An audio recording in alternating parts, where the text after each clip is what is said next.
اللہ سبحانہ تعالیٰ نے اس دنیا کو مشقتوں اور مصیبتوں کا گھر بنایا ہے تاکہ انسان کی آزمائش ہو سکے۔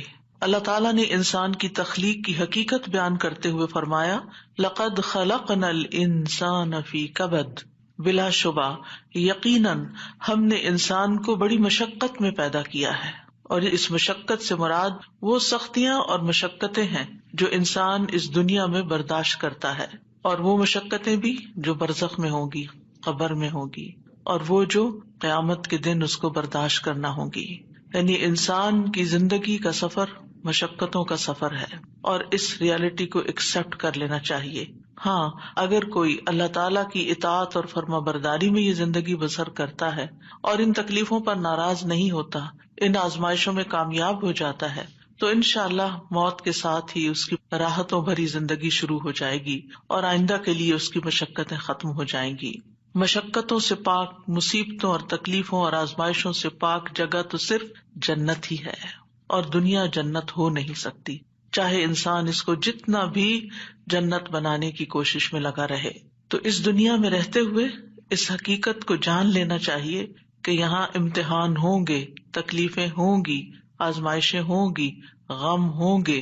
ضرورت اس بات کی ہے کہ ہمیں طریقہ آتا ہو کہ ان غموں، مشکلات، تکلیفوں سے نبٹنا کیسے ہے، یعنی اس کے لیے اپنے آپ کو تیار کرنا ہے، ورنہ لقد خلقنا الانسان فی کبد۔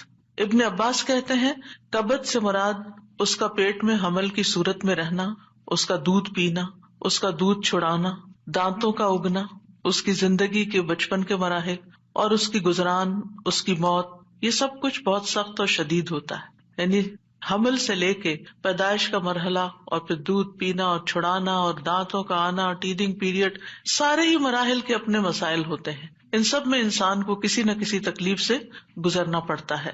قتادہ کہتے ہیں کہ وہ دنیا اور آخرت دونوں کی مصیبتیں جھیلتا ہے تو آپ اس کو مشقت میں پڑا ہوا ہی پائیں گے، یعنی انسان ہے ہی مشقت میں۔ ابن الجوزی کہتے ہیں دنیا آزمائشوں اور مصیبتوں کے لیے بنائی گئی، سمجھدار شخص کو چاہیے کہ اپنے نفس کو صبر پر آمادہ کرے۔ یعنی یہاں یہ سب کچھ تو ہوگا ہی، تکلیفیں تو آئیں گی، لیکن ضرورت کس چیز کی ہے کہ ہم اپنے آپ کو سمجھائیں کہ یہ دنیا مشکل جگہ ہے، یہاں صبر کرنا ضروری ہے۔ دنیا مومن کے لیے قید خانہ ہے۔ رسول اللہ صلی اللہ علیہ وسلم نے فرمایا، الدنیا سجن المؤمن و جنت الکافری، دنیا مومن کے لیے قید خانہ ہے اور کافر کے لیے جنت ہے۔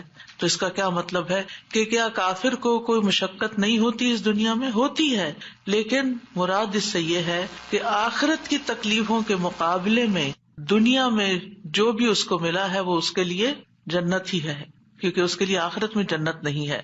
اور آخرت مومن کے لیے خوشحالی کا گھر ہے۔ جب مومن وہاں پہنچے گا تو پکار اٹھے گا، وقال الحمد للہ الذی اذهب عنا الحزن ان ربنا لغفور شکور الذی احلنا دار المقامۃ من فضلہ لا یمسنا فیہا نصب ولا یمسنا فیہا لغوب۔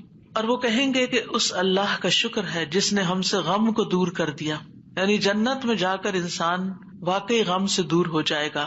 یقیناً ہمارا رب بخشنے والا قدردان ہے، جس نے اپنے فضل سے ہمیں ابدی قیام گاہ میں لا اتارا، جہاں ہمیں نہ مشقت اٹھانی پڑتی ہے اور نہ کوئی تھکاوٹ لاحق ہوتی ہے، یعنی نہ ہی کوئی کام مشکل ہے اور نہ ہی ہم تھکتے ہیں، آرام ہی آرام ہے، سکون ہی سکون ہے۔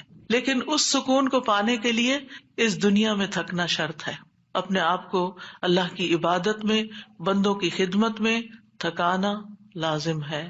دنیا جتنی بھی تکلیف دہ ہو، لیکن انسان جب جنت میں پہنچے گا تو جنت کا ایک چکر دنیا کی ساری فکروں کو ختم کر دے گا۔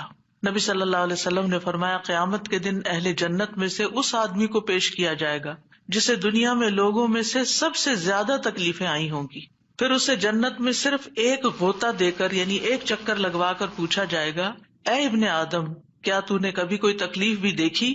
کیا تجھ پر کبھی کوئی سختی بھی گزری؟ وہ عرض کرے گا، اے میرے رب، اللہ کی قسم کبھی نہیں، کوئی تکلیف نہیں دیکھی۔ ساری تکلیفیں بھول جائیں گی، کبھی کوئی تکلیف میرے پاس سے نہ گزری اور نہ ہی میں نے کبھی کوئی شدت و سختی دیکھی۔ یعنی ایسی ٹھنڈک، ایسا آرام، ایسا سکون، ایسا لطف آئے گا کہ اس کے حافظے سے بھی نکل جائے گا کہ کبھی اس نے کوئی دکھ دیکھا تھا۔ تو آج ہم اس سلسلے میں رنج و غم کو دور کرنے والی سب سے بڑی دعا آیت کریمہ کے بارے میں پہلے پڑھیں گے. ارشاد باری تعالیٰ ہے، اور مچھلی والا جب وہ اپنی قوم سے غضبناک ہو کر چلا گیا تو اس نے گمان کیا کہ ہم ہرگز اس پر قادر نہ ہوں گے. پھر اس نے اندھیروں میں پکارا کہ تیرے سوا کوئی الہ برحق نہیں، تو پاک ہے، بے شک میں ہی ظالموں میں سے ہوں. تو ہم نے اس کی دعا قبول کر لی اور اسے غم سے نجات دے دی، اور ہم ایمان لانے والوں کو اسی طرح نجات دیا کرتے ہیں. یہاں ذنون سے مراد یونس علیہ السلام ہے، یعنی مچھلی والے. نون سے مراد مچھلی. یونس علیہ السلام عراق کی ایک بستی نینوا میں مبعوث کیے گئے تھے. انہوں نے اپنی قوم کو توحید کی دعوت دی، لیکن وہ مسلسل انکار کرتے رہے، جیسے کہ ہر قوم کا شیوا رہا.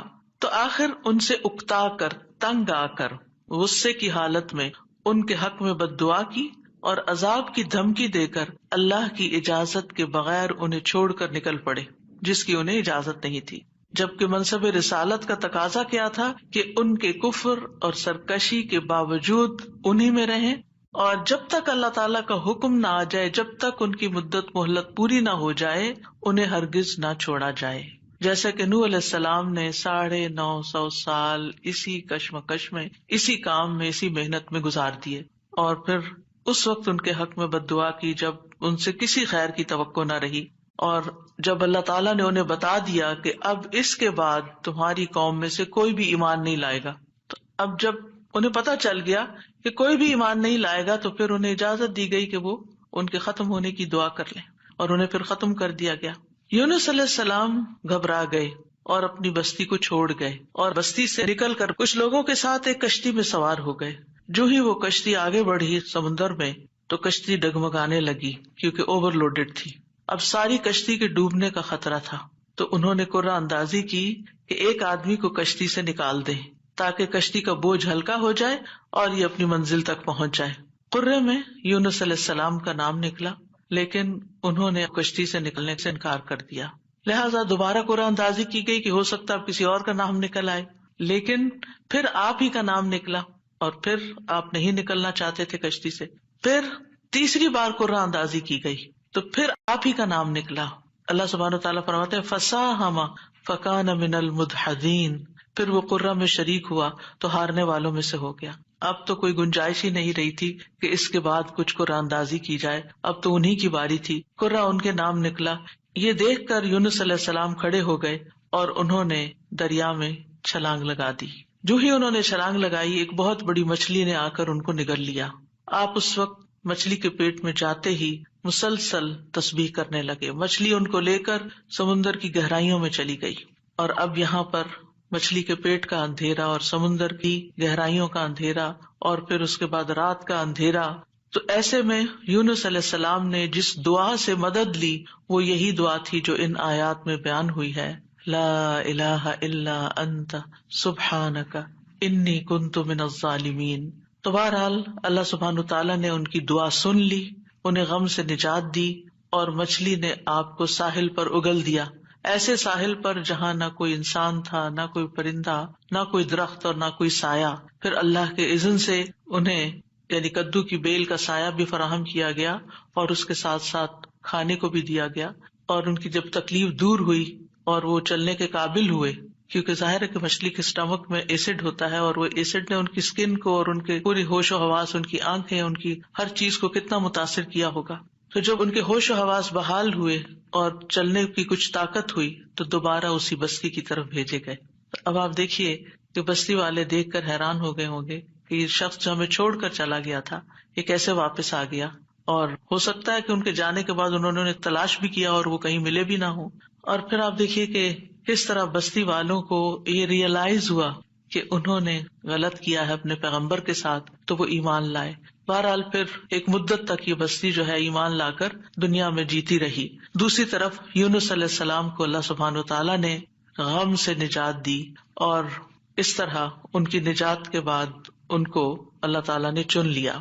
اسی طرح اللہ سبحانہ وتعالیٰ اس بستی کے بارے میں فرماتے ہیں فَلَوْلَا كَانَتْ قَرْيَةٌ آمَنَتْ فَنَفَعَهَا إِيمَانُهَا إِلَّا قَوْمَ يُونُسَ لَمَّا آمَنُوا كَشَفْنَا عَنْهُمْ عَذَابَ الْخِزْيِ فِي الْحَيَاةِ الدُّنْيَا وَمَتَّعْنَاهُمْ إِلَىٰ حِينٍ سو کوئی ایسی بستی کیوں نہ ہوئی جو ایمان لائی ہو، پھر اس کے ایمان نے اسے نفع دیا ہو یونس کی قوم کے سوا۔ جب وہ ایمان لے آئے تو ہم نے ان کی ذلت کا عذاب دنیا کی زندگی میں ان سے ہٹا دیا اور انہیں ایک وقت تک سامان دیا۔ کہا جاتا ہے کہ یونس علیہ السلام جب قوم کو چھوڑ کر گئے تھے اور ان لوگوں کو یہ بات سمجھ آ گئی کہ وہ نبی تھے اور وہ جھوٹ نہیں بولتے، تو وہ سب کے سب اپنے بچوں، چوپایوں، مویشیوں سب کو لے کر صحرا کی طرف نکل گئے اور ماں کو بچوں سے الگ کر دیا، اور اللہ سبحانہ تعالیٰ کے حضور میں رو رو کر دعائیں کی، حتیٰ کہ ان کے اونٹ بلبلانے لگے اور بچے بھی رونے لگے اور گایوں کے بچے ڈکرانے لگے اور بھیڑ بکریاں اور سارے جانور بولنے لگے۔ یعنی ایک سما ہوگا اس توبہ استغفار کا کہ کس طرح انہوں نے فریادیں کی۔ تو آپ دیکھیے ادھر ان کا پیغمبر فریادیں کر رہا ہے اور ادھر ان کی قوم فریادیں کر رہی ہے اپنے سارے مال و متاع کے سمیت۔ تو اللہ سبحانہ تعالیٰ نے کس طرح ان کی فریادیں سن لی۔ تو اس سے کیا پتا چلتا ہے کہ دعا مانگنے کا بھی ایک سلیقہ ہوتا ہے۔ بے روح دعائیں، بس صرف الفاظ کا دہرا دینا، کبھی چپ کر کے دل میں دہرا لینا، کبھی زبان سے لفظ نکالے بغیر صرف منہ سے بول دینا، یہ کافی نہیں ہوتا، بلکہ اس کے لیے بہت ضروری ہوتا ہے کہ انسان اپنی آہوزاری ظاہر کرے، اللہ سبحانہ تعالیٰ کے آگے اپنی بے قراری کو بیان کرے اور اپنی کیفیت اور اپنے غم اور اپنے دکھ کی داستان سنائے اور محنت کرے دعا میں۔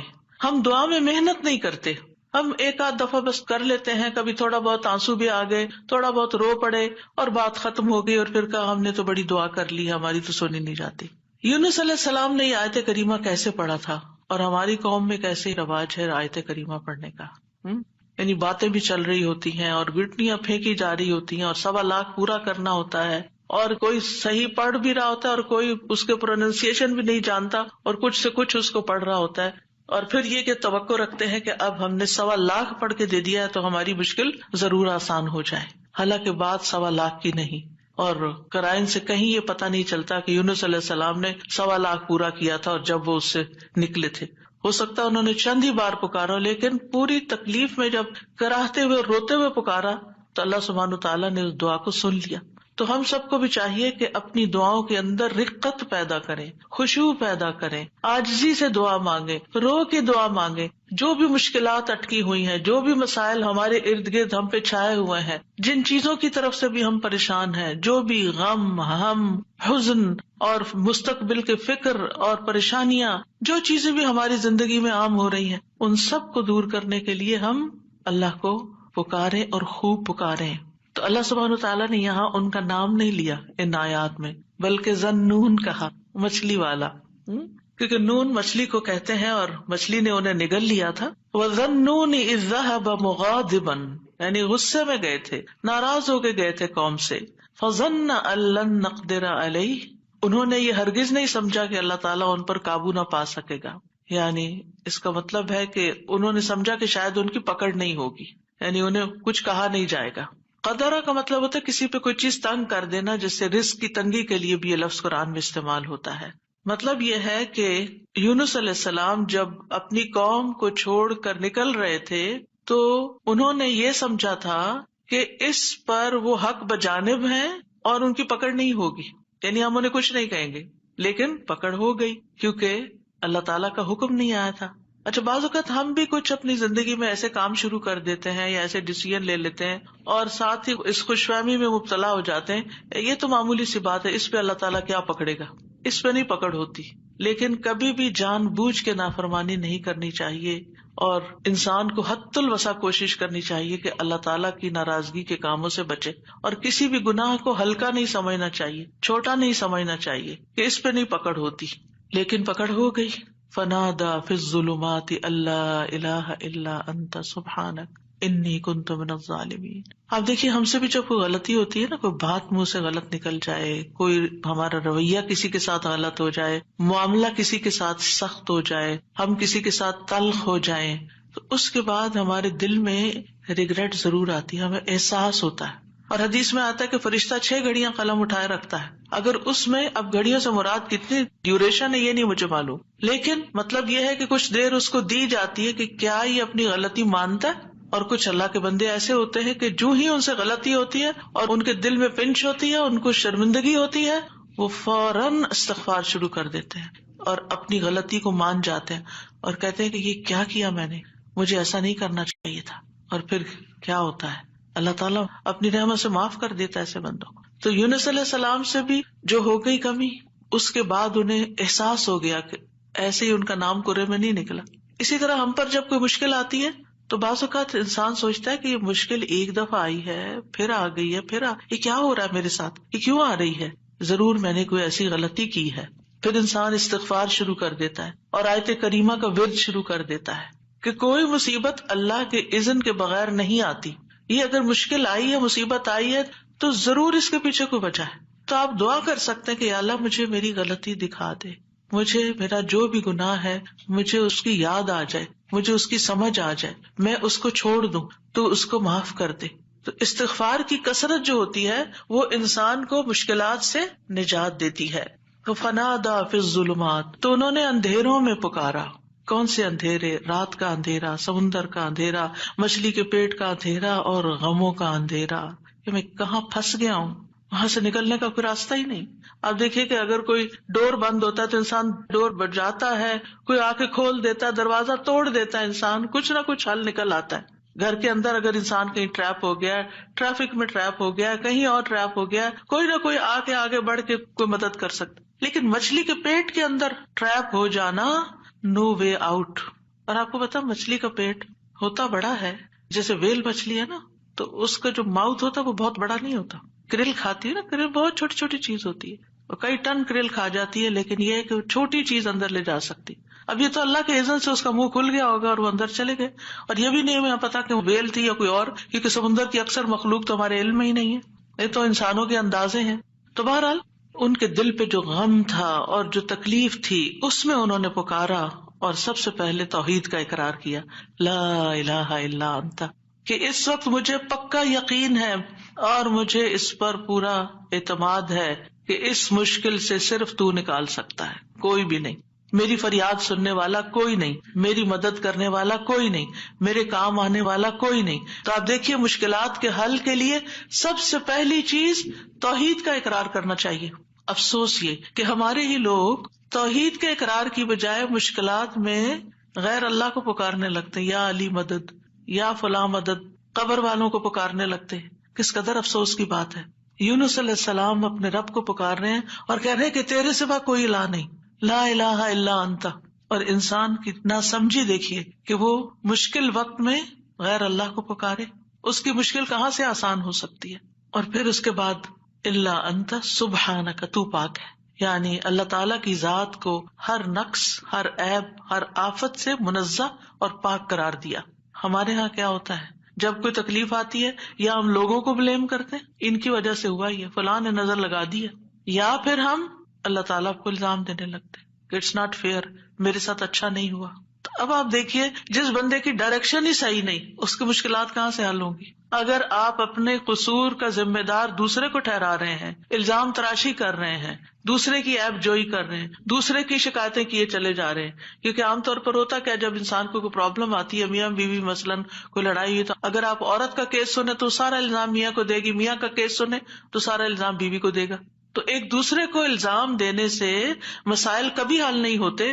ہمیشہ دنیاوی معاملات میں بھی کوئی رکاوٹ آئے تو دیکھنا چاہیے کہ میں نے کون سا ڈیسیژن غلط لیا تھا، میری غلطی کہاں تھی. یونس علیہ السلام اللہ کے چنے ہوئے نبی تھے، ان کو سمجھ آ گیا کہ غلطی میں نے کی ہے اور اس کا اعتراف انہوں نے کیا. یاد رکھیے توبہ میں، استغفار میں سب سے پہلے اپنی غلطی کا اعتراف کرنا ہوتا ہے.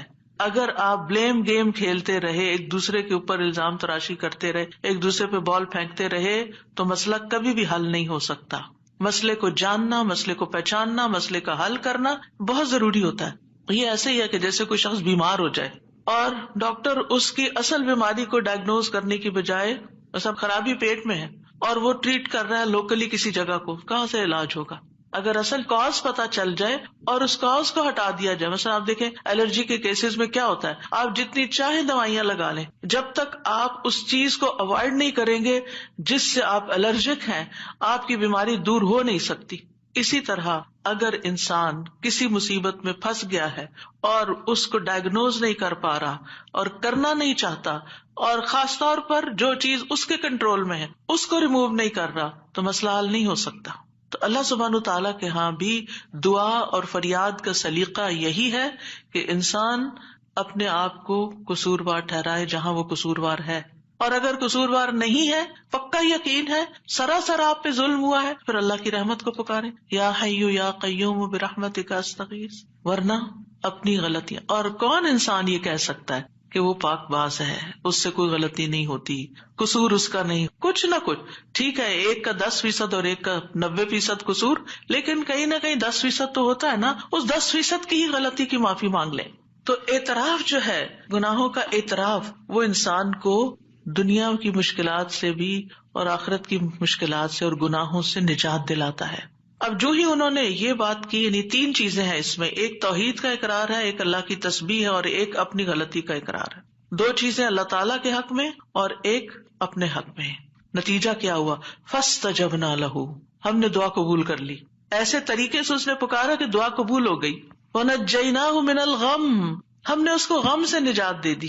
یہ قرآن کے الفاظ ہیں، لہذا جس کے دل پر کوئی بھی غم ہے کسی بھی چیز کا، اولاد کی طرف سے، ازواج کی طرف سے، یا مال کی طرف سے، یا کسی بھی طرح کا کوئی غم، ہم، فکر، پریشانی، اس کو انہی کلمات کو لازم کر لینا چاہیے اور اسی جذبے کے ساتھ پڑھنا چاہیے جس جذبے کے ساتھ یونس علیہ السلام نے پڑھا تھا، وَنَجَّيْنَاهُ مِنَ الْغَمِّ، اس وقت وہ غم میں گھرے ہوئے تھے تو اللہ نے ان کو نجات دے دی۔ وَكَذَلِكَ نُنْجِي الْمُؤْمِنِينَ، یہ صرف ان کے لیے نہیں تھا، ہم اسی طرح سارے مومنوں کو نجات دیتے ہیں، جو بھی یہ دعا پڑھے گا اس کو غم سے نجات مل جائے گی۔ تو گویا مومنوں کو اس بات کی ترغیب دی جا رہی ہے، اس بات کا سلیقہ سکھایا جا رہا ہے کہ غم اور دکھ اور تکلیف کے موقع پر انہیں کیا پڑھنا ہے، کیا کہنا ہے۔ اور جب انسان یہ دیکھتا ہے کہ سابقہ مومنین کو اس دعا کی وجہ سے تکلیف سے نجات ہوئی تو اس کا ایک یقین بڑھ جاتا ہے کہ اللہ تعالیٰ میری تکلیف بھی دور کر دے گا۔ اگر وہ رب یونس علیہ السلام کو مچھلی کے پیٹ سے نکال سکتا ہے تو میرا رب مجھے اس مشکل سے کیوں نہیں نکالے گا، کیوں نہیں نکال سکتا، وہ ضرور نکالے گا۔ تو اس سے خاص طور پر یہ بات پتہ چلتی ہے کہ تحلیل یعنی لا الہ الا اللہ اور تسبیح سبحان اللہ یا سبحانک، یہ ہر غم کو دور کرنے کے لیے مجرب نسخے ہیں۔ یہ 2 چیزیں کرب اور مصیبت سے نجات دلاتی ہیں۔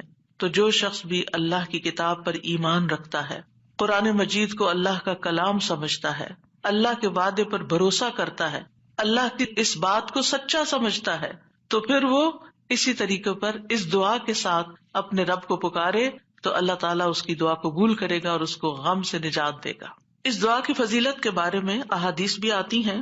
نبی صلی اللہ علیہ وسلم نے فرمایا، ذُنُّون کی دعا جب وہ مچھلی کے پیٹ میں تھے، یعنی لا الہ الا انت سبحانک انی کنت من الظالمین، جب بھی کوئی مسلمان کسی معاملے میں ان الفاظ کے ساتھ اپنے رب سے دعا کرے، وہ دعا اس کے لیے ضرور قبول ہوگی۔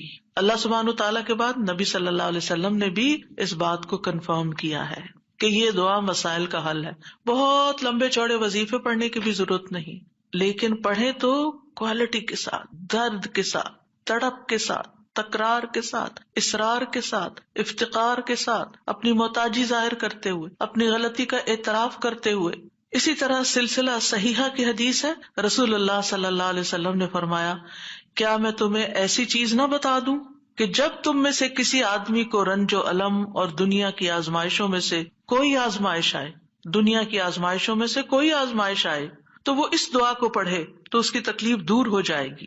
تو آپ سے کہا گیا کیوں نہیں؟ آپ نے فرمایا وہ مچھلی والے کی دعا ہے، لا الہ الا انت سبحانک انی کنت من الظالمین، کہ جس کو بھی آزمائش آئے وہ یہ دعا پڑھ لے تو اس کی دعا قبول ہو جائے گی، آزمائش ختم ہو جائے گی۔ ایک روایت میں آتا ہے، سعد کہتے ہیں، ایک مرتبہ مسجد نبوی میں میرا گزر عثمان بن عفان رضی اللہ عنہ کے پاس سے ہوا۔ میں نے انہیں سلام کیا، انہوں نے نگاہیں بھر کے مجھے دیکھا لیکن جواب نہیں دیا۔ میں عمر بن خطاب رضی اللہ عنہ کے پاس آیا، ان سے 2 دفعہ سوال کیا کہ کیا اسلام میں کوئی نئی چیز پیدا ہو گئی ہے؟ انہوں نے کہا نہیں، کیوں، کیا ہوا؟ میں نے کہا میں ابھی مسجد میں عثمان رضی اللہ عنہ کے پاس سے گزرا تھا، میں نے انہیں سلام کیا، انہوں نے نگاہیں بھر کے مجھے دیکھا لیکن جواب نہیں دیا۔ عمر رضی اللہ عنہ نے پیغام بھیج کر حضرت عثمان کو بلا لیا اور فرمایا کہ اپنے بھائی کے سلام کا جواب دینے میں آپ کو کیا رکاوٹ پیش آئی؟ کس چیز نے آپ کو روکا؟ عثمان رضی اللہ عنہ نے کہا کہ میں نے تو ایسا نہیں کیا. سعد کہتے ہیں میں نے کہا بالکل ایسا ہی کیا ہے. کہتے ہیں حتیٰ کہ عثمان رضی اللہ عنہ نے قسم کھا لی تو میں نے بھی قسم کھا لی. پھر عثمان رضی اللہ عنہ کو کچھ یاد آ گیا تو انہوں نے کہا بلا واستغفر اللہ واتوب الیہ، ہاں ایسا ہوا ہے، میں اللہ سے معافی مانگتا ہوں اور توبہ کرتا ہوں. آپ ابھی ابھی میرے پاس سے گزرے تھے، دراصل میں اس وقت ایک بات سوچ رہا تھا جو میں نے رسول اللہ صلی اللہ علیہ وسلم سے سنی تھی، اور اللہ کی قسم جب بھی مجھے وہ بات یاد آ جاتی ہے میری آنکھیں پتھرا جاتی ہیں اور میرے دل پہ پردہ آ جاتا ہے، یعنی مجھے اپنی ہوش نہیں رہتی. کہتے ہیں سعد نے کہا میں آپ کو اس کے بارے میں بتاتا ہوں. رسول اللہ صلی اللہ علیہ وسلم نے ایک مرتبہ کسی گفتگو کی ابتدا میں ایک دعا کا ذکر کیا تھا. تھوڑی دیر کے بعد ایک دیہاتی آیا، اس نے آپ کو مشغول کر لیا، یہاں تک کہ جب رسول اللہ صلی اللہ علیہ وسلم کھڑے ہوئے تو میں بھی آپ کے پیچھے پیچھے چلا گیا. جب مجھے اندیشہ ہوا کہ جب تک میں آپ کے قریب پہنچوں گا آپ اپنے گھر پہنچ چکے ہوں گے تو میں نے اپنا پاؤں زمین پر مارا تو رسول اللہ صلی اللہ علیہ وسلم نے میری طرف توجہ کی. پوچھا یہ کون ہے؟ ابو اسحاق ہے.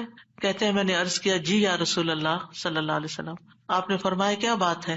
کہتے ہیں میں نے عرض کیا کہ آپ نے ہمارے سامنے ابتدا میں ایک دعا کا تذکرہ کیا تھا اور پھر ایک دیہاتی نے آپ کو مشغول کر لیا اور آپ نے وہ بتائی نہیں دعا. آپ نے فرمایا ہاں وہ یونس علیہ السلام کی دعا ہے جو انہوں نے مچھلی کے پیٹ میں مانگی تھی، یعنی لا الہ الا انت سبحانک انی کنت من الظالمین. کوئی بھی مسلمان جب بھی کسی معاملے میں ان الفاظ کے ساتھ دعا کرے گا تو دعا ضرور قبول ہوگی. اب آپ دیکھیے کہ یہ صحابہ ہیں، یعنی کہنے کو تو یہ حدیث کا آخری حصہ میں سنا کے آگے چلتی، لیکن مجھے یہ بات اس لحاظ سے اچھی لگتی ہے کہ اس میں ہمارے سیکھنے کی کچھ اور باتیں بھی ہیں. وہ یہ کہ اتنے جلیل القدر صحابی جو رسول اللہ صلی اللہ علیہ وسلم کے انتہائی قریب تھے، یعنی ان سے پائس امت میں کون ہو سکتا ہے نا؟ حضرت عمر ہو، حضرت عثمان ہو، حضرت علی ہو، حضرت ابوبکر رضی اللہ عنہ ہو، لیکن انسان تھے اور ان پر بھی ایسی غیر معمولی کیفیات آتی تھیں کہ وہ اپنی سوچوں میں یا اپنے حالت میں ایسے مشغول ہوتے تھے کہ ان کو سامنے کی چیز نظر نہیں آتی تھی. بعض اوقات ایسا کوئی غم ہوتا ہے، کوئی بات ہوتی ہے، ہو سکتا ہے نبی صلی اللہ علیہ وسلم نے آپ کی آخری وقت کے بارے میں فتنوں کی کوئی پیشن گوئی کی ہو، کیونکہ یہاں بات کا نہیں پتا چلتا کہ کون سی بات ان کو ہر چیز بلا دیتی تھی. دوسری بات یہ کہ بعض اوقات انسان کا حافظہ ایسے ساتھ چھوڑ جاتا ہے کہ وہ کہتا ہے کہ یہ کام ہوا ہی نہیں. نہ صرف یہ کہ وہ کہتا ہے نہیں بلکہ اس کے بعد قسم بھی کھا لیتا ہے. اب دونوں صحابہ نے قسم کھا لی، بعد میں احساس ہوتا ہے اوہ ہاں اب یاد آیا. ہو سکتا ہے آپ کے ساتھ کبھی ایسا کوئی مرحلہ ہوا ہو اور اس کے بعد کس قدر شرمندگی ہوئی. پچھلے دنوں میرے ساتھ یہی ایک معاملہ ہوا. کسی نے مجھے کچھ امانت دی کسی کو دینے کے لیے اور میں جلدی میں تھی، میں جلدی سے رکھ کے ڈرار میں بھول گئی. اس کے بعد جس کی امانت تھی اس نے مجھ سے پوچھا تو میں نے کہا کہ بالکل نہیں، مجھے تو کچھ پتا نہیں، کچھ پتا نہیں. 2-3 دفعہ انہوں نے پوچھا، انہیں ہر دفعہ کہا مجھے کچھ پتا نہیں، ایسا کچھ بھی نہیں. لا حول ولا قوت الا باللہ. پھر جب اس شخص سے پوچھا گیا تو پھر دور جا کے مجھے یاد ہے ہاں وہ میں نکل رہی تھی اور جلدی میں ایسے ہوا تھا.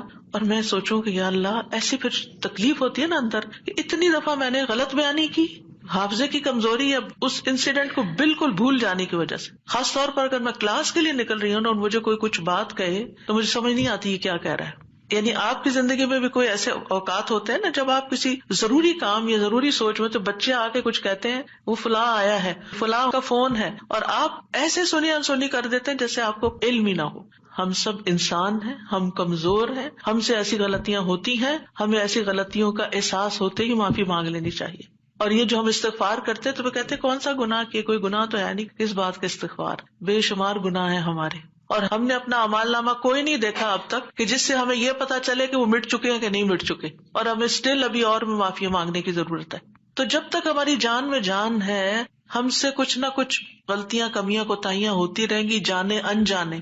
خلق الانسان ضعیفا، ہم کمزور پیدا کیے گئے، چاہے ہم نیکی کے، علم کے، اخلاق کے کسی بھی مرتبے پر ہوں، ہم کمزور ہیں، ہم میں کوئی بڑائی نہیں ہے اور ہم سب غلطیاں کرتے ہیں. تو ہونا کیا چاہیے، جو ہی یاد آئے غلطی تو غلطی کا اعتراف کر لینا چاہیے، معافی مانگ لینی چاہیے، بندوں سے بھی مانگ لینی چاہیے، اللہ سے بھی معافی مانگ لینی چاہیے، اور پھر اللہ تعالیٰ کی طرف رجوع کرنا چاہیے. تو اللہ سبحانہ وتعالیٰ معاف کر دینے والا ہے اور وہی ایک اکیلا ہے جو مشکلات سے نکال سکتا ہے.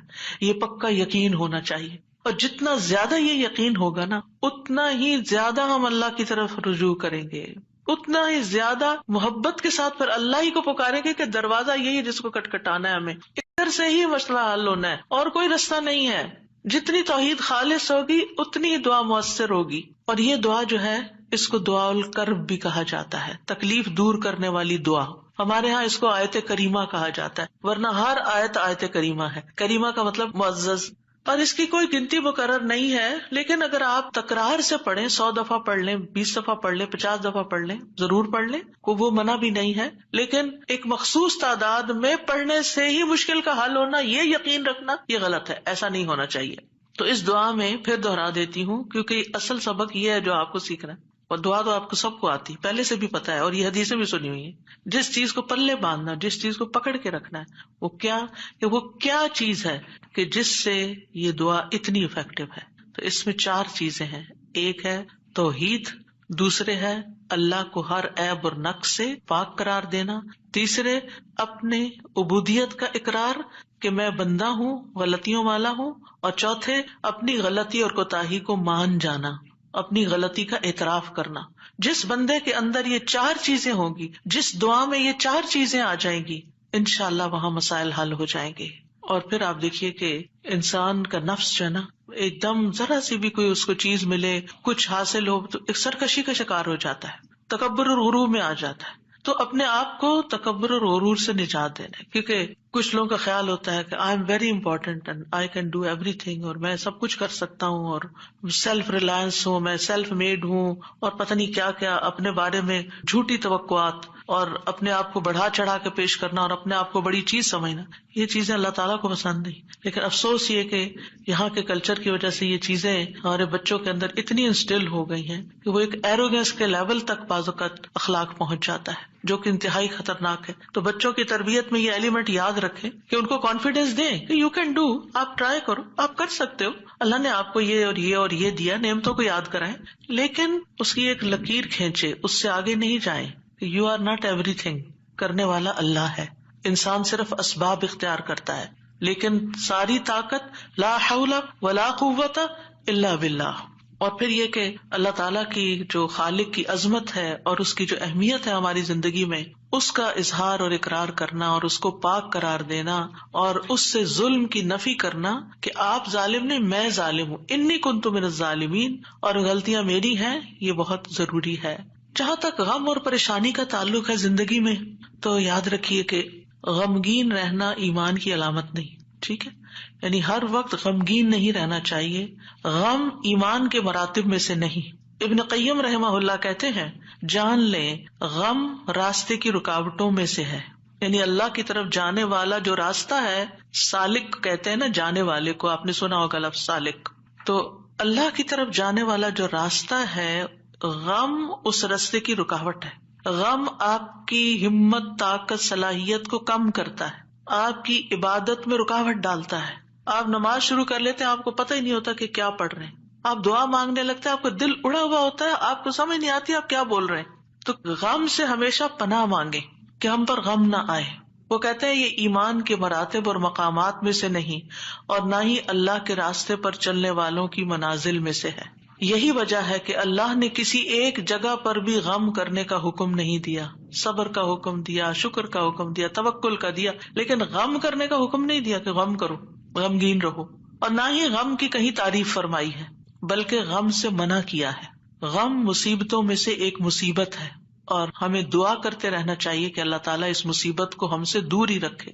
یہی وجہ ہے کہ جنتی لوگ جنت میں پہنچ کر کیا کہیں گے؟ الحمدللہ الذی اذہب عنا الحزن. سب تعریفیں اللہ کے لیے ہیں جس نے ہم سے غم دور کر دیا. یعنی جنتی جنت میں جا کر جس چیز سے خوش ہوں گے وہ کیا کہ جنت میں غم نہیں ہے، کوئی پریشانی نہیں ہے. اللہ سبحانہ و تعالیٰ بندے کو غمگین ہونے سے منع فرماتا ہے. سورۃ آل عمران میں جنگ احد کے سلسلے میں اللہ تعالیٰ فرماتے ہیں اذ تسعدون ولا تلوون علی احد والرسول يدعوكم في اخراكم فاصابكم غما بغم لكي لا تحزنوا على ما فاتكم ولا ما اصابكم والله خبير بما تعملون. اور وہ وقت یاد کرو جب جنگ احد میں تم بھاگے چلے جا رہے تھے اور کسی کی طرف مڑ کر بھی نہ دیکھتے تھے، حالانکہ اللہ کا رسول تمہیں پیچھے سے بلا رہا تھا. پھر اللہ نے تمہیں رنج پر رنج دیے تاکہ تم ایسی بات پر غم نہ کرو جو تمہارے ہاتھ سے نکل جائے، اور نہ ایسی مصیبت پر غم کرو جو تم پہ نازل ہو، اور جو کام بھی تم کرتے ہو اللہ ان سے خوب واقف ہے.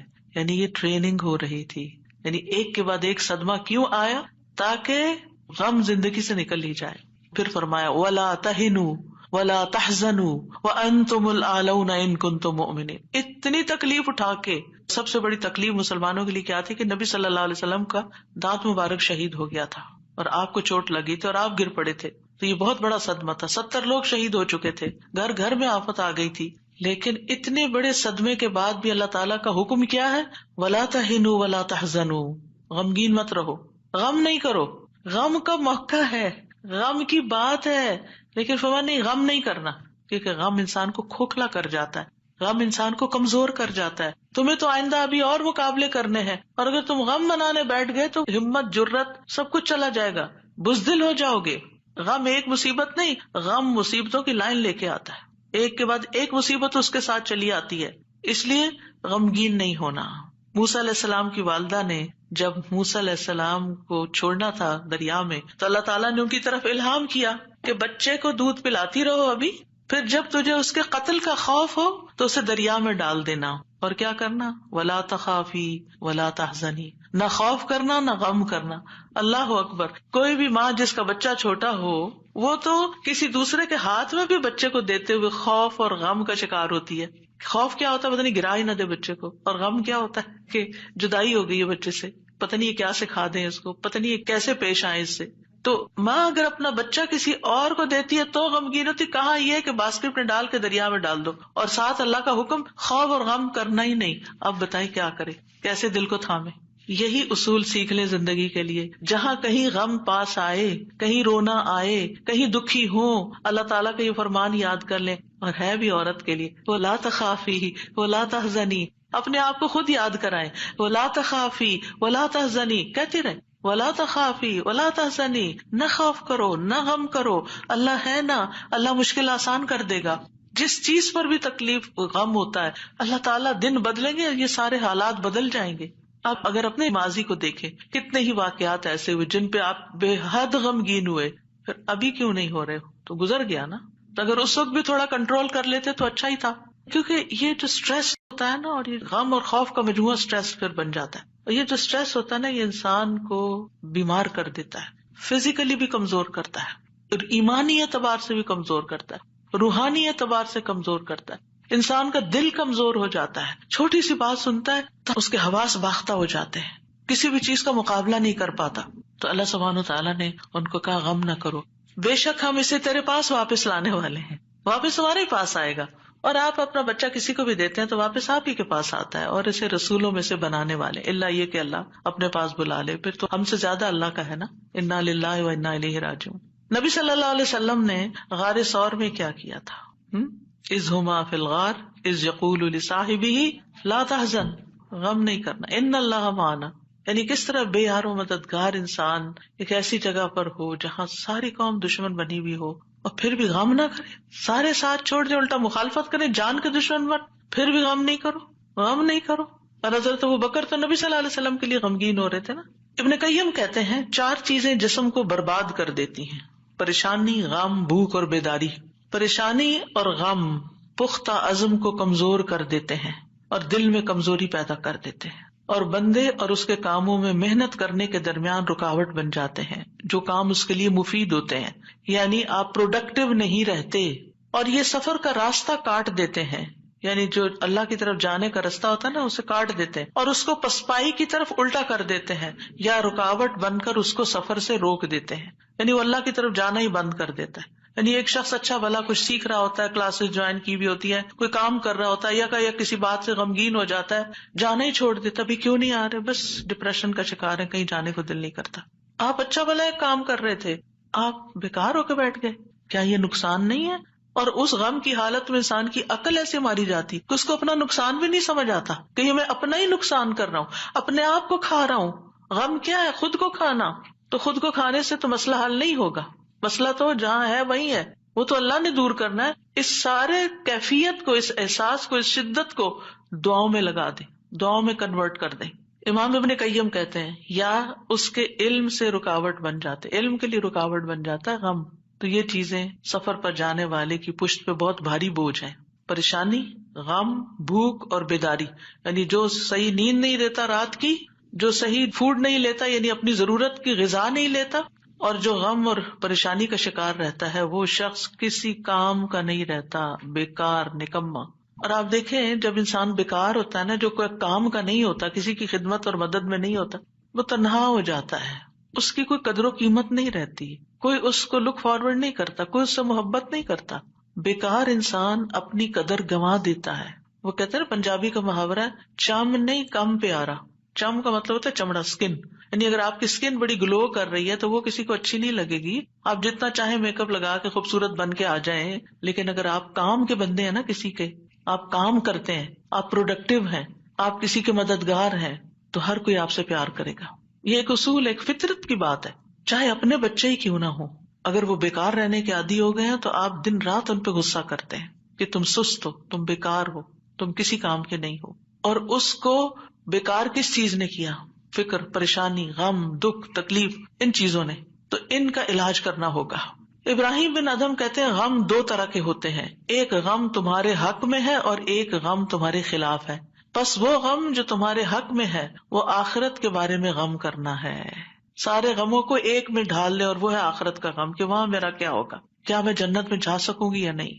وہ کہتے ہیں کہ ایک غم تمہارے حق میں ہے، وہ آخرت کے بارے میں غم کرنا اور اس کی خیر و برکات کے بارے میں غم کرنا ہے، اور وہ غم جو تمہارے خلاف ہے وہ دنیا اور اس کی زینت کے بارے میں غم کرنا ہے، دنیا کے فائدوں کے بارے میں غم کرنا کہ کوئی چیز چلی گئی۔ وہ دنیا کی زینت کیا ہے؟ مثلاً اپنی جوانی، اپنا حسن، یہ ساری چیزیں کیا ہے، وقت کے ساتھ ساتھ ڈھل جاتی ہیں۔ پھر کچھ لوگ اس پر غم لگا بیٹھتے ہیں کہ ہم پہلے سے خوبصورت نہیں رہے، پہلے سے اسمارٹ نہیں رہے، پہلے سے ایکٹیو نہیں رہے، اور کچھ لوگ تو ہر وقت رونا ہی روتے رہتے ہیں، اب میرا حافظہ کمزور ہو گیا ہے، اب میں سوچ نہیں سکتی۔ ایک خاتون کو میں جانتی ہوں کہ پچھلے 20 سال سے یہی بات ہر وقت کرتی ہے جب ملتی ہے، اتنی بیزاری ہوتی ہے ایسی باتیں سن کے، کیونکہ جب آپ ایسی باتیں کرتے رہتے ہیں نا تو اس سے آپ دوسروں کو بیزار کرتے ہیں اور اپنی قدر کھوتے ہیں کہ اچھا اب یہ بندہ بیکار ہو گیا ہے، اب یہ کام کا نہیں رہا، چھوڑو اس کو۔ ہم کیا چاہتے ہیں؟ ہمدردی لینا دوسرے سے، یہ کہہ کے کہ میں کمزور ہوں، بیمار ہوں، ہم سمجھتے ہیں دوسرے ہمدردی کریں، ایک دن کریں گے، 2 دن کریں گے، پھر کیا ہوگا؟ ہر وقت تھوڑی کریں گے۔ ہر وقت ہائے ہائے کرتے رہنے سے آپ دوسروں کو بیزار کرتے ہیں۔ المؤمن القوی خیر واحب الی اللہ من المؤمن الضعیف۔ قوی مومن، طاقتور مومن بہتر ہے، اچھا ہے، خیر ہے، اور اللہ کو زیادہ پیارا ہے کمزور مومن سے۔ اب آپ اللہ کے پیارے بننا چاہتے ہیں یا نہیں؟ بننا چاہتے ہیں تو بہادر ہو جائیں، ہوشیار ہو جائیں، غموں کا رونا اتار پھینکیں۔ پھر آپ دیکھیے ابن قیم کہتے ہیں جب انسان صبح کرے اور شام کرے اور اس کی صرف ایک ہی فکر ہو اور وہ ہے اللہ سبحانہ تعالیٰ کے ساتھ رابطہ جوڑنا، تو ایسے انسان کی تمام ضرورتوں کو اللہ اپنے ذمے لے لیتا ہے، ساری ضرورتیں۔ یعنی آپ اللہ تعالیٰ کے ساتھ کنیکٹ رہیں اور لوگوں کو بھی اللہ سے کنیکٹ کریں، آپ کے کام اللہ کے ذمہ، اور اللہ تعالیٰ اس سے ہر پریشان کرنے والے کام کا ضامن ہو جاتا ہے۔ سبحان اللہ، کتنی بڑی بات ہے۔ اور اس کے دل کو اپنی محبت کے لیے، اس کے زبان کو اپنے ذکر کے لیے اور اس کے اعضاء کو اپنی اطاعت کے لیے فارغ کر دیتا ہے۔ لیکن اگر وہ صبح شام اس حال میں کرے کہ دنیا ہی اس کی پریشانی ہو، کہ دنیا ہی اس کی پریشانی، دنیا کی کوئی چیز اس کی پریشانی بنی ہوئی ہے، کوئی انسان ہے، کوئی کام ہے، کوئی چیز ہے، تو اللہ اس پر دنیا کے غم، پریشانیاں اور تکلیفیں لاد دیتا ہے۔ ایک پریشانی ہے نا، ایک اور آ جائے گی، ایک اور آ جائے گی، اور آ جائے گی، کٹھی ہو جائیں گی، اس کو اس کے نفس کے حوالے کر دیتا ہے۔ تو اللہ اس کے دل کو اپنی محبت سے ہٹا کر مخلوق کی محبت میں مشغول کر دیتا ہے۔ یہ بھی ایک سزا ہوتی ہے کہ انسان انسانوں کی محبت کا قیدی ہو جاتا ہے، ان کی خوشی سے انسان خوش، ان کے غم سے انسان غمگین، اس کی اپنی کوئی زندگی نہیں، اس کے اپنے پاس خوش ہونے کے لیے کوئی چیز ہی نہیں، اور اس کی زبان کو اپنے ذکر سے ہٹا کر لوگوں کے ذکر کے ساتھ مشغول کر دیتا ہے، پھر وہ لوگوں کی باتیں کرتا رہتا ہے۔ وہی کتنی بیزاری ہوتی ہے نا جب لوگ لوگوں کی کوئی خراب باتیں آپ سے کریں، کسی کے عیب کھولیں آپ کے سامنے، کسی کی غیبت کریں، کسی کے الزام تراشی کریں، یا اپنی لڑائی جھگڑوں کو اس طرح ذکر کریں، یہ کوئی خوشگوار گفتگو تو نہیں ہوتی۔ تو یہ بھی سزا کی ایک قسم ہوتی ہے کہ ہر وقت انسان اس قسم کی باتیں کرتا رہے اور اس کے اعضاء کو اپنی اطاعت سے ہٹا کر لوگوں کے کاموں میں مشغول کر دیتا ہے۔ انبیاء کا خاص وصف یہ تھا کہ وہ آخرت کو ہر وقت یاد رکھتے تھے اور ہر معاملے کو اسی کو پیش نظر رکھ کے نبھاتے تھے۔ ان کے بارے میں آتا ہے انا اخلصناہم بخالصۃ ذکر الدار، بے شک ہم نے انہیں ایک خاص صفت کے ساتھ چن لیا جو اصل گھر کی یاد ہے، یعنی وہ آخرت کو یاد کرتے رہتے ہیں، ان کا غم آخرت کے بارے میں ہے۔ سورۃ الانبیاء میں ہی آتا ہے انہم کانوا یسارعون فی الخیرات ویدعوننا رغبا ورہبا وکانوا لنا خاشعین، یقیناً وہ نیکیوں میں جلدی کرتے تھے اور ہمیں رغبت اور خوف سے پکارتے تھے اور ہمارے لیے عاجزی کرتے تھے۔ سفیان ثوری کہتے ہیں وکانوا لنا خاشعین کے بارے میں کہ غم ان کے دلوں میں پھیل کر ان کو پگھلانے والا ہوتا ہے، یعنی اللہ کے حضور جھکانے کے لیے۔ آخرت کا غم انہیں اللہ کی طرف مائل کرتا ہے، کیونکہ مالک یوم الدین بھی تو وہی ہے نا، فیصلہ بھی قیامت کے دن اسی کے ہاتھ میں ہے، لہٰذا فکر اس بات کی ہونی چاہیے کہ وہ ہمارے حق میں کیسے فیصلہ کرے گا۔ اللہ کرے کہ رحمت والا معاملہ فرمائے۔ صحابہ بھی آخرت کا غم ہی لگائے رکھتے تھے۔ عبد الرحمن بن عوف کے پاس کھانا لایا گیا، وہ روزے سے تھے، انہوں نے کہا مصعب بن عمیر شہید کیے گئے، وہ مجھ سے بہتر تھے، انہیں جس چادر کا کفن دیا گیا اس سے ان کا سر چھپاتے تو پاؤں نکل آتے، پاؤں چھپاتے تو سر کھل جاتا، پھر ہمارے لیے دنیا کشادہ کر دی گئی، ہمیں تو یہ ڈر ہے کہ کہیں ہماری نیکیوں کا بدلہ ہمیں اس دنیا میں ہی نہ مل جائے، اور پھر آپ رو پڑے، کھانا بھی چھوڑ دیا۔ حسن بصری کا حال یہ تھا کہ جب بھی ان سے ملاقات ہوتی ایسا لگتا کہ ابھی کوئی مصیبت آئی، یعنی آخرت کی فکر اتنی کرتے تھے۔ نظر کہتے ہیں میں عمر بن عبد العزیز کے پاس گیا تو وہ رونے کے قریب تھے، ہمیشہ آہیں بھرتے رہتے تھے، گویا ساری مخلوق کا غم انہی کو ہے، حالانکہ ان کو آخرت کی فکر ہوتی تھی۔ سفیان ثوری کہتے ہیں لوگوں کا غم ختم ہو چکا ہے، آپ نمازیوں میں ایک شخص کو دیکھیں گے اس پر کوئی نہ غم ہے نہ خوف ہے۔ وہ کہتے ہیں پہلے ایک آدمی نماز پڑھتا تھا، پھر آپ اس کو دیکھتے کہ بیٹھا ہوا ہے اور اس کی نماز اس کو غم میں بھڑکا دیتی، یعنی اس کو رونا آتا نماز میں آخرت کی یاد کی وجہ سے۔ آج اگر ہمیں نماز میں رونا آتا بھی ہے تو کس وجہ سے آتا ہے؟ ہم سب اپنا جائزہ لیں، ہر کوئی اپنا اپنا۔ پچھلے ایک مہینے کے اندر سوچئے میں کتنی بار روئی ہوں اور کیوں روئی ہوں، دنیا کے غم میں روئی ہوں یا آخرت کے غم میں روئی ہوں۔ ہم کیوں روتے ہیں؟ اس نے مجھے ہرٹ کر دیا، یہ مسئلہ آ گیا، فلاں آ گیا۔ یہ چھوٹے مسئلے ہیں، یہ وقت کے ساتھ ختم ہو جائیں گے، جو آگے آپ بڑھیں گے یہ مسئلے پیچھے رہتے جائیں گے، لیکن آگے جو آ رہا ہے نا، کل جس کو دیکھنا ہے وہ ہے مشکل وقت، اس کا غم لگا لیں، پیچھے نہ دیکھیں آگے دیکھیں۔ صحابہ نماز ضائع ہونے پہ غم زدہ ہوتے تھے، عبادت نہ کر سکنے پر غمگین ہوتے تھے، فتنوں میں پڑنے پہ غمگین ہوتے تھے، ہر دن زندگی کو کم کر رہا ہے اس بات میں غمگین ہوتے تھے، اس بات میں نہیں کہ دنیا چھوڑ جائیں گے تو کیا بنے گا، یہ سارے ہمارے مال اسباب اور جو ہم نے اتنی محنت سے کمائے ہیں اس کا کیا ہوگا۔ اس بات کا غم کہ حساب کا وقت قریب آ رہا ہے، ہر دن موت سے قریب کر رہا ہے، ہر دن قبر سے قریب کر رہا ہے، آگے میرا حساب ہونا ہے، میں کیا اس کے لیے تیار ہوں؟ کیا میں نے اپنے سارے کام نپٹا لیے؟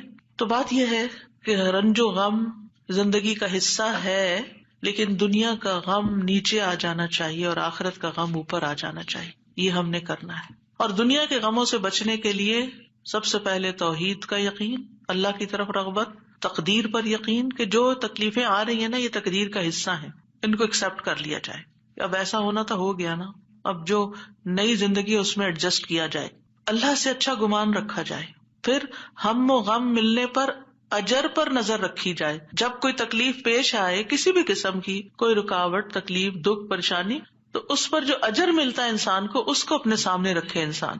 حدیث میں آتا ہے رسول اللہ صلی اللہ علیہ وسلم نے فرمایا کسی مومن آدمی کو جب بھی کوئی تکلیف یا کوئی بیماری یا رنج، یہاں تک کہ اگر اسے کوئی فکر ہو تو اس کے گناہوں کا کفارہ ہو جاتا ہے۔ ایک اور روایت میں آتا ہے یہاں تک کہ جو چوٹ اسے لگتی ہے یا کوئی کانٹا چبھتا ہے وہ بھی اس کے گناہوں کا کفارہ ہوتا ہے۔ اور ویسے بھی وہ حدیث تو بارہا آپ نے سنی کہ انسان کا درجہ اللہ کے ہاں بلند لکھا ہوتا ہے اس کی قسمت میں، لیکن اس کے عمل تھوڑے ہوتے ہیں، تو اللہ تعالیٰ اس کو کسی مشکل میں ڈالتا ہے تاکہ صبر کر کے بلند درجے تک پہنچ جائے۔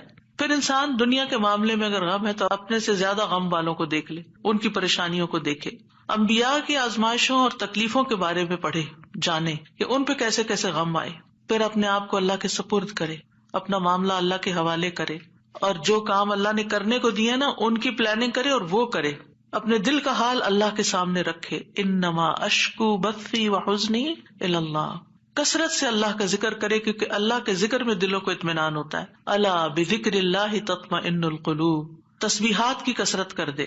نبی صلی اللہ علیہ وسلم نے فرمایا جو اپنے مال کو خرچ کرنے سے بچائے، دشمن سے مقابلہ کرنے سے ڈرے، رات سے خوف کھائے کہ وہ اس کو پریشان کرتی ہے، تو وہ اس قول کی کثرت کر دے سبحان اللہ والحمد للہ ولا الہ الا اللہ واللہ اکبر، اور اگر ولا حول ولا قوت الا باللہ بھی پڑھ لے تو اس کا اپنا فائدہ ہے الگ سے۔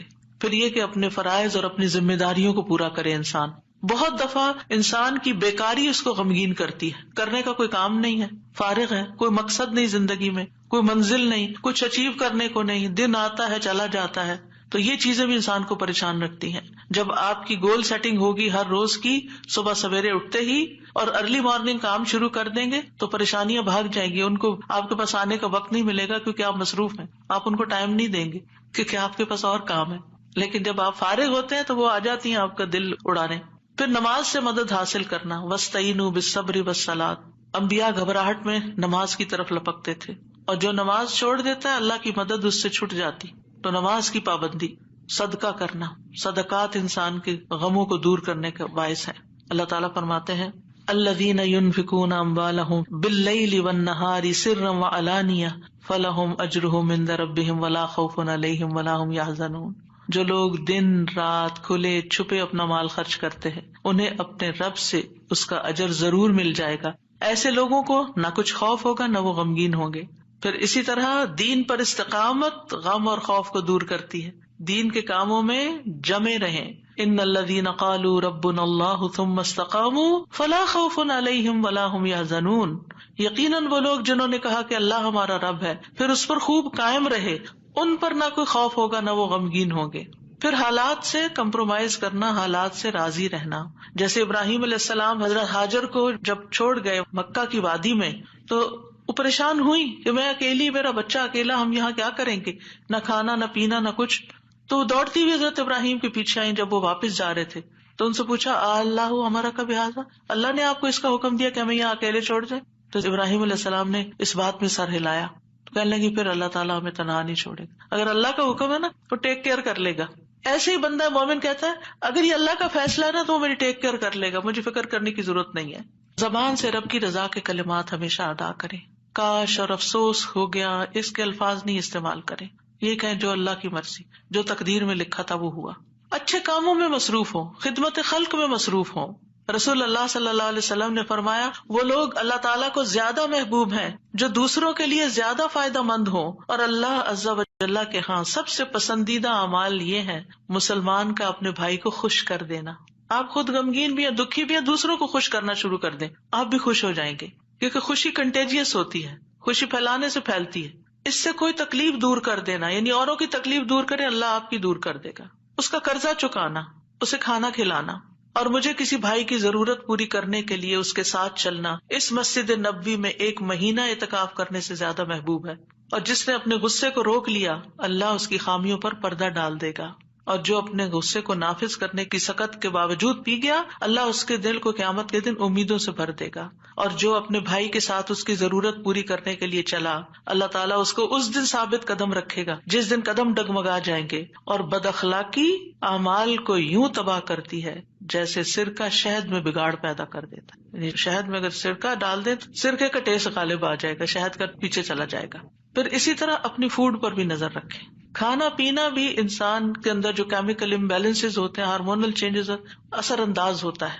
لہذا غم کے موقع پر تلبینہ کھلانا جو ہے غمگین شخص کو وہ فائدہ دیتا ہے. یہ حضرت عائشہ سے روایت ہے کہ جب کوئی ان کے رشتے داروں میں سے فوت ہو جاتا تو عورتیں جمع ہو جاتی. جب وہ منتشر ہوتی صرف رشتے دار اور خاص لوگ رہ جاتے تو حضرت عائشہ ان کو ہنڈیا میں تلبینہ پکانے کا حکم دیتی.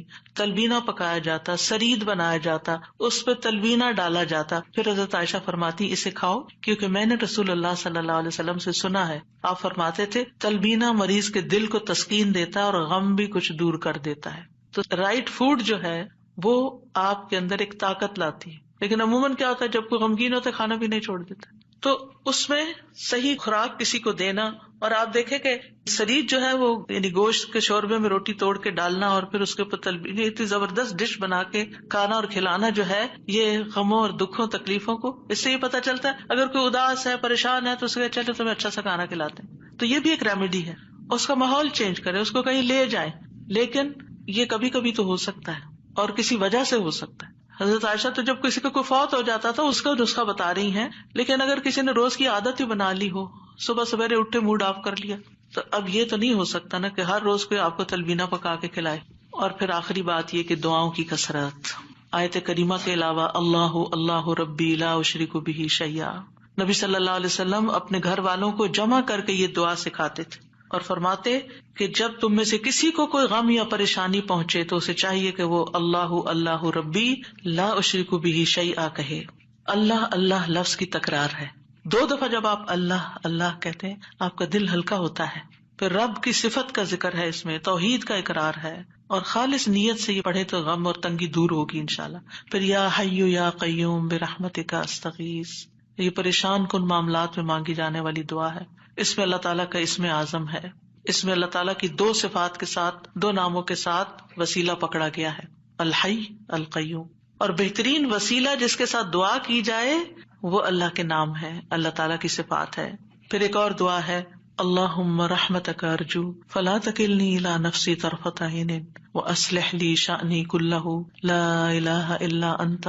اے اللہ میں تیری رحمت کا امیدوار ہوں، تو مجھے آنکھ جھپکنے تک کے لیے میرے نفس کے حوالے نہ کرنا اور میرے سارے معاملات درست فرما دے، تیرے سوا کوئی معبود نہیں. یہ مصیبت زدہ کی دعا ہے. رسول اللہ صلی اللہ علیہ وسلم نے فرمایا دعوات المکروبی، پریشان حال کی دعا. اور اس میں خاص طور پر اللہ کی رحمت کا ذکر ہے کہ اللہ میں تیری رحمت کی امید کرتی ہوں اور میرا نفس تو بڑا کمزور ہے، مجھے اس کے حوالے نہ کرنا ورنہ میں تو پڑ جاؤں گی، اور ایک لمحے کے لیے بھی نہیں. اب دیکھیے بعض اوقات آپ نے ایکسپیرینس کیا ہوگا، یہ میں اپنے پرسنل ایکسپیرینس سے بات کر رہی ہوں.